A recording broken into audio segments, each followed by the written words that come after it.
नमस्कार दोस्तों, मैं ज्योतिष आचार्य वासुदेव मिश्रा आपका अपने चैनल एस्ट्रो मास्टर वासु में हार्दिक अभिनंदन करता हूं। दोस्तों, आज का यह ज्योतिष का कार्यक्रम आप सभी धनु राशि वालों के लिए सम्राट सूर्य के राशि परिवर्तन प्रभाव को लेकर बड़ा ही खास कार्यक्रम साबित होगा।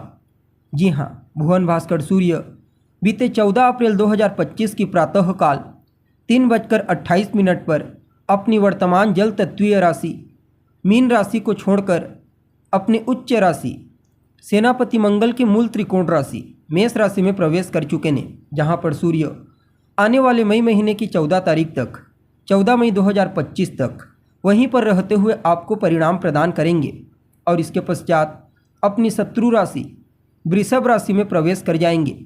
तो ऐसे में सम्राट सूर्य का अपनी उच्च राशि से गोचर आप सभी धनु राशि वालों के लिए क्या परिणाम लेकर आया है। उच्च का सूर्य जीवन के किन किन क्षेत्रों में आपको शुभ परिणाम प्रदान करेगा, तो किन किन क्षेत्रों में आपको सावधानी बरतनी होगी और किस प्रकार सूर्य की ताकत आपके जीवन काल में एक नया सवेरा लाने वाली है, सभी बातें बहुत ही विस्तार के साथ आपको बताएंगे। इसलिए वीडियो को लास्ट तक देखिए। और अगर आप अपनी जन्म कुंडली पर हमसे परामर्श लेना चाहते हैं तो आपको हमारा कॉन्टैक्ट नंबर स्क्रीन पर और डिस्क्रिप्शन बॉक्स में मिल जाएगा, जहां से आप व्हाट्सएप के थ्रू अपॉइंटमेंट लेकर अपनी जन्म कुंडली का बड़ी बारीकी से अध्ययन करा सकते हैं। तो दोस्तों, सूर्य कौन है? सूर्य तो आत्मा, पिता, उच्च सरकारी नौकरी, मान सम्मान, पद प्रतिष्ठा, सफलता, आरोग्यता के कारक हैं। सूर्य अपने इन्हीं कारक तत्वों के चलते हमारे जीवन के विभिन्न पहलुओं को प्रभावित करते हैं। जन्म कुंडली में सूर्य का बलवान होना इस बात की ओर संकेत करता है कि ऐसा जातक जीवन के हर क्षेत्र में श्रेष्ठ सफलता हासिल करेगा, मान सम्मान, पद प्रतिष्ठा हासिल करेगा। जबकि सूर्य की कमजोर स्थिति जीवन काल में संघर्ष को बढ़ा देती है। बहुत एफर्ट लगाने के बावजूद जातक को किसी भी क्षेत्र में कोई श्रेष्ठ सफलता की प्राप्ति नहीं हो पाती। इसके अलावा जन्म कुंडली में कमजोर सूर्य नेत्रजन्य पीड़ा, हड्डियों से संबंधित तकलीफ, पिता के साथ तालमेल में कमी, शासन प्रशासन से नुकसान और जीवन को अंधकारमय बना देता है। इसलिए सूर्य का बलवान होना बेहद आवश्यक हो जाता है, चाहे जन्म कुंडली में हो या फिर गोचर कुंडली। और इस बार तो अपनी उच्च राशि से गोचर कर रहे हैं तो कहना ही नहीं, क्योंकि जब भी कोई ग्रह अपनी उच्च राशि से गोचर करता है तो अपने कारक तत्वों से संबंधित सभी प्रकार के शुभ परिणाम प्रदान करता है। ठीक सूर्य भी ऐसा ही परिणाम आपको कई मामलों में बड़ा ही अद्भुत तरीके से आपको प्रदान करेंगे। खास करके शिक्षा के लिए, लाभ प्राप्त करने के लिए, लव लाइफ में अनुकूलता के लिए और कहीं न कहीं धार्मिक क्षेत्र में विशेष योगदान के लिए आप सभी धनु राशि वालों के लिए सूर्य के इस गोचर को किसी वरदान से कम नहीं कहा जा सकता। क्यों? क्योंकि सूर्य आपके 5वें घर से गोचर कर रहे हैं, 9वां स्थान यानी कि आपके धर्म भाग्य स्थान के स्वामी बनकर। 9वां घर आपके भाग्य और धर्म का तो होता ही है, साथ ही साथ रिश्तों में यह आपके पिता को बताता है, आपके वरिष्ठ लोगों को, यात्राओं को बताता है। जबकि 5वां घर आपकी विद्या, बुद्धि, आपके ज्ञान, आपकी लव लाइफ, संतान इत्यादि चीज़ों को बताता है। तो ऐसे में सूर्य का यह गोचर जीवन के हर क्षेत्र में भाग्य का साथ दिलाएगा और धार्मिकता का प्रभाव भी देखने को मिलेगा। एक तरफ जहां आपको अपने भाग्य की मजबूती के चलते सभी पेंडिंग पड़े हुए रुके हुए कार्य पूरे करने का मौका मिलेगा, तो वहीं दूसरी तरफ संतान की तरफ से आपको कोई शुभ समाचार की प्राप्ति हो सकती है, जिससे आपके मन में प्रसन्नता की भावना देखने को मिलेगी। यह गोचर आपको विशेष रूप से आर्थिक लाभ प्रदान करेगा। आर्थिक लाभ को लेकर के कहीं किसी भी प्रकार की कोई चिंता थी तो वह चिंता आपकी दूर हो जाएगी। धार्मिक आध्यात्मिक क्षेत्र में आपकी रुचि विशेष रूप से जागृत होगी। सरकार से भी आपको लाभ मिलने की प्रबल संभावना बनी हुई है। जी हाँ, इस गोचर काल के दौरान सरकारी संस्थाओं से, सरकारी लोगों से, जो बड़े बड़े पद पर उच्च पदस्थ अधिकारी हैं, उनसे लाभ के कई अवसर आपको प्राप्त होंगे। और जब आपको सहयोग की प्राप्ति होगी गवर्नमेंट के थ्रू या फिर अपने वरिष्ठ लोगों का, अपने सीनियर, अपने उच्च अधिकारियों का, तो निश्चित तौर पे आपका कोई बहुत बड़ा कार्य पूरा हो जाएगा जो आपके लिए लंबे समय से पेंडिंग में पड़ा हुआ है। इस गोचर को विशेष करके लव लाइफ के लिए भी काफ़ी अनुकूल कहा जा सकता है।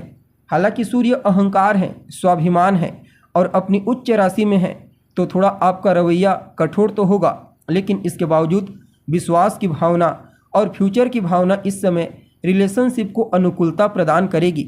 शिक्षा के दृष्टिकोण से भी सूर्य वरदान के समान कार्य करेंगे। चाहे फिर किसी भी फील्ड में कोई भी शिक्षा क्यों न हो, सूर्य की कृपा से आपको अवश्य लाभ की प्राप्ति होगी।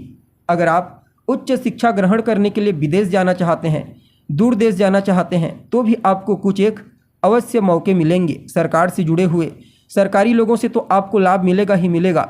साथ ही साथ विदेश यात्रा के थ्रू भी आपको आर्थिक लाभ के अलावा मान सम्मान, यश की प्राप्ति होने का प्रबल योग बना हुआ है। जी हाँ, और हो सकता है सरकार के द्वारा किसी प्रोजेक्ट को लेकर के आपको विदेश जाना पड़े, या फिर यूँ समझ लीजिए कि गवर्नमेंट का कार्य आकस्मिक रूप से आपको आर्थिक लाभ प्रदान कर सकता है। बाकी सूर्य की सीधी दृष्टि आपके 11वें भाव पर जा रही है। 11वां घर आपके प्रॉफिट का तो होता ही है, साथ ही साथ आपकी डिजायर्स का, आपकी इच्छाओं का, आपके अभिलाषाओं का होता है। और सूर्य सफलता के कारक हैं, तो उनकी दृष्टि का आपके 11वें घर पर पड़ना आपकी अभिलाषाओं को पूरा करने वाला साबित होगा। बस थोड़ा सा एफर्ट आपको लगाना है, थोड़ा एफर्ट, थोड़ी बुद्धिमानी, थोड़ा ज्ञान और थोड़ा सपोर्ट जीवन काल में हर प्रकार से आपके डिजायर्स को पूरी करेगा। धन आगमन के नए स्रोत आपको प्राप्त होंगे, जिससे पैसों को लेकर के अगर किसी भी प्रकार की कोई समस्या थी तो वह समस्या दूर हो जाएगी। रोग, ऋण और शत्रु से भी छुटकारा दिलाने में सूर्य का इनडायरेक्ट प्रभाव आपके जीवन काल में देखने को मिलेगा। चाहे फिर प्रत्यक्ष शत्रु हो या फिर गुप्त शत्रु, आपकी प्रभावशीलता, आपकी सफलता, आपके टैलेंट और प्रतिभा के प्रभाव से अपने आप ही आपके इनेमी निरस्त हो जाएंगे। सूर्य का यह गोचर आपके स्वभाव में भी काफ़ी हद तक विनम्रता, विवेक, सदाचारिता को जागृत करेगा, जिसके चलते लोगों के मध्य आपके प्रति विश्वास की भावना पहले के मुकाबले और ज़्यादा बेहतर हो जाएगी। आप अपनी बुद्धिमत्ता का सही तरीके से इस्तेमाल करते हुए न सिर्फ अपने लिए लाभ की जैसी स्थिति उत्पन्न करेंगे, बल्कि एक लीडर के रूप में भी कार्य करते हुए सामने वाले के लिए प्रॉफिटेबल साबित होंगे। हालांकि बीच बीच में थोड़ा स्वाभिमान बढ़ जाएगा, जिसके चलते छोटी छोटी चीज़ों को लेकर के क्रोधित होना। तो क्रोध और स्वाभिमान पर अगर आप नियंत्रण रख लेते हैं तो समझ लीजिए सूर्य की कृपा चारों दिशाओं से केवल और केवल आपको प्रॉफिट प्रदान करेगी। बिजनेस व्यापार को भी ग्रोथ प्रदान करने में सूर्य विशेष साबित होंगे। संतान से संबंधित तमाम प्रकार की परेशानियों से आपको छुटकारा दिला देंगे। यह गोचर आपको भाग्यशाली बनाएगा। इस गोचर काल के दौरान कुछ ऐसे कार्य आपकी संतान के द्वारा किए जाएंगे जिससे आपको लाभ की प्राप्ति होगी, मान सम्मान, यश की प्राप्ति होगी। इवन सूर्य का यह गोचर 9th हाउस के लॉर्ड होकर के त्रिकोण में है, तो इसे केंद्र त्रिकोण राजयोग के रूप में भी आप मान सकते हैं। तो इस गोचर प्रभाव से आपके सांसारिक भौतिक वस्तुएं तो मजबूत होंगी ही होंगी, साथ ही साथ ईश्वरीय सत्ता से आपका जुड़ाव मजबूत होगा। ईश्वरीय कृपा इस गोचर काल के दौरान आपके जीवन काल में विशेष रूप से देखी जा सकती है। यह समय किसी भी प्रकार से कोई नया कार्य, कोई नया बिजनेस व्यापार शुरू करने के लिए भी बड़ा ही बेहतर रहने वाला है। इस समय शुरू किया गया हर प्रकार का कार्य आपको आगे चल करके प्रॉफिट प्रदान करने वाला है। जी हाँ, साथ ही साथ देखा जाए तो इस समयावधि में अगर आप कोई लोन लेना चाहते हैं, कोई ऋण अपने बिजनेस व्यापार को आगे बढ़ाने के लिए, विस्तारिता प्रदान करने के लिए, तो भी आपको खास करके गवर्नमेंट सेक्टर से लोन की प्राप्ति हो जाएगी। बैंक इत्यादि से अगर आप लेना चाहते हैं तो अभी तक जो रुकावट बना हुआ था, कोई भी चीज़ हो वह, तो वह रुकावट दूर हो जाएगा। कुल मिलाकर के समय को बहुत ही अच्छा कहा जा सकता है। एक बेहतर समय है, जीवन में एक नया सवेरा लेकर के आया है, क्योंकि शनि की 7.5 का प्रभाव, ढैया का प्रभाव अभी आपके ऊपर लागू है। फिर भी क्या कुछ उपाय कर सकते हैं इस समयावधि में? तो बंदरों को गुड़ और गेहूं खिलाना आपके लिए सूर्य के इस गोचर को और प्रभावी बना देगा। जी हाँ, तो दोस्तों उम्मीद करते हैं प्रोग्राम आपको पसंद आया होगा। अभी के लिए बस इतना ही। पुनः मुलाकात होगी एक नए एपिसोड में। तब तक के लिए नमस्कार।